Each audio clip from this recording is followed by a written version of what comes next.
Tatapusin na natin ang pagbaha sa mga syudad. Sa totoo lang, nadadama yung mga matitinong kongresista dito, mga kababayan ko, sa mga iilan na tiwali, mga kababayan ko.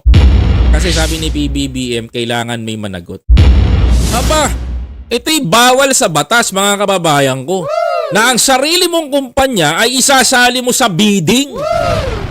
Of course, papaboran mo yung sarili mong kumpanya para magkaroon ka ng sarili mo rin na pera. Kinalakihan nyo ng 2016. Nako po! Ito yan si Congressman, si Orme, mga kababayan, magpa-project flood control. Sa halalang kasi, tatapusin na natin ang pagbaha sa mga syudad. Tatapusin na natin ang mga ginagawa nyo, paghihirap kayo ay binabaha. Pangako, mga kababayan. Tatapusin na natin ang lahat ng paghihirap nyo pag ako ay naupo. Yan ang mga pangako nila.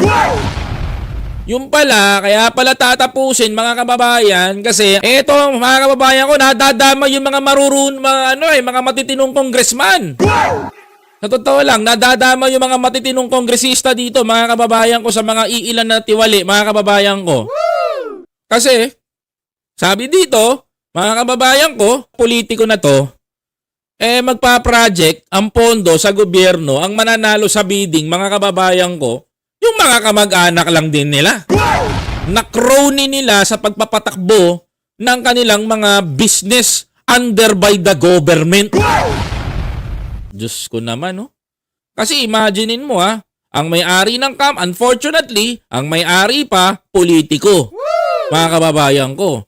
So, nagdududa si Pangulo. Parang 1+1 na naman yan. Ani yan ni Senator Tulfo.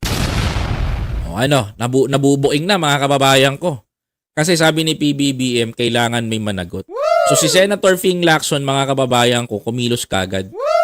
Hindi niya na inantay yung ni Pangulong Bongbong Marcos. Tinatrabaho niya kagad.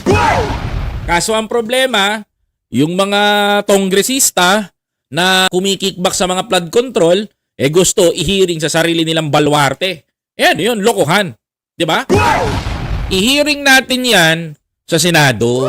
Dapat nga dyan, Senator Ping Lacson, idamay na rin natin. Pati yung may mga senador na may fork barrel dyan Biruin nyo, naglaan ng perang malaki ang Senado para sa Bulacan, mga kababayan ko. Ay, street lights lang, umabot na napondohan pala ng Senado ng almost 12 billion pesos.